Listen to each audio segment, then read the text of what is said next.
si difficile de s'aimer. J'aimerais commencer ce livre audio en abordant un sujet fondamental, peut-être même le plus important de tous, l'amour de soi. Amour de soi. Ces trois petits mots semblent si simples, et pourtant combien d'entre nous peuvent affirmer s'aimer pleinement, inconditionnellement, et vivre sans la présence de cette petite voix critique qui leur murmure qu'ils ne sont pas assez beaux, pas assez intelligents, pas assez accomplis, pas assez aimables, etc. Dans notre monde saturé d'images idéalisées, de réussites spectaculaires, de vies mises en scène en ligne, comment ne pas nous sentir en décalage ? Les réseaux sociaux créent un miroir déformant dans lequel nous comparons notre réalité brute aux versions soigneusement filtrées des autres. Comment nous aimer dans ce contexte ?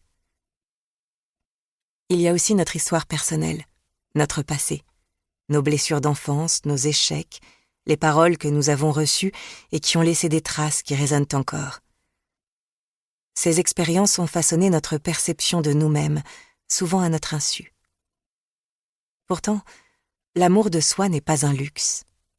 C'est un besoin vital, le socle sur lequel nous construisons notre relation au monde.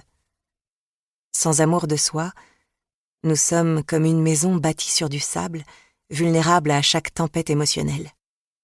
Avec l'amour de soi, nous devenons une forteresse, capable de résister aux vents les plus violents. Alors pourquoi est-il si difficile pour nous de nous aimer ? Pourquoi semblons-nous programmés pour nous critiquer plutôt que nous célébrer ?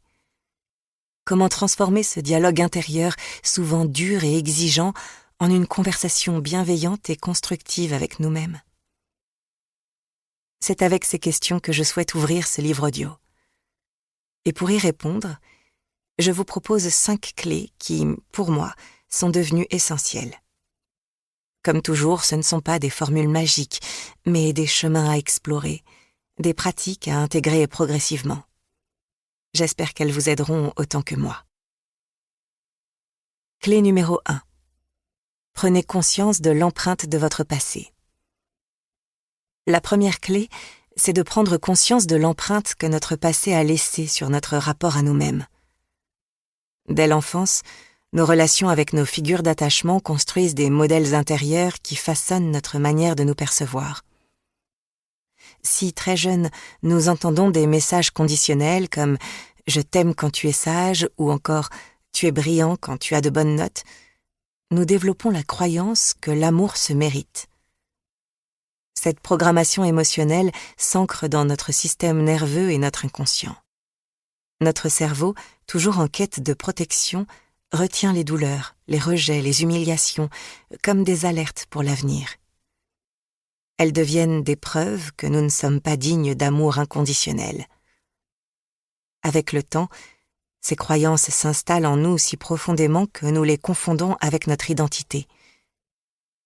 Je ne suis pas assez n'est pas perçu comme une idée apprise, mais comme une vérité absolue sur nous-mêmes. Cette voix critique interne devient si familière que nous la considérons comme la voix de la raison ou de la sagesse, alors qu'elle n'est que l'écho de nos blessures passées. Ce processus explique pourquoi il est si difficile de transformer notre dialogue intérieur. Nos pensées négatives sont comme des chemins trop empruntés dans notre esprit, des autoroutes mentales que nous suivons par habitude car elles nous semblent plus faciles à parcourir. Pourtant, notre cerveau est plastique, il peut créer de nouveaux chemins. Comme un jardinier patient, nous pouvons cultiver de nouvelles voies neuronales en pratiquant consciemment l'autocompassion et en remettant en question ses croyances limitantes. La première étape, c'est de reconnaître cette voix critique pour ce qu'elle est vraiment. Non pas la vérité, mais une stratégie de survie obsolète. En observant nos pensées avec distance et curiosité, nous commençons à nous en libérer. De mon côté, ce qui m'aide, c'est de me répéter que ma valeur ne dépend pas de ce que je fais. Elle n'est pas quelque chose que je dois conquérir, mais une réalité inhérente à mon existence que personne ne peut m'enlever. Clé numéro 2. Cessez de vous comparer aux autres.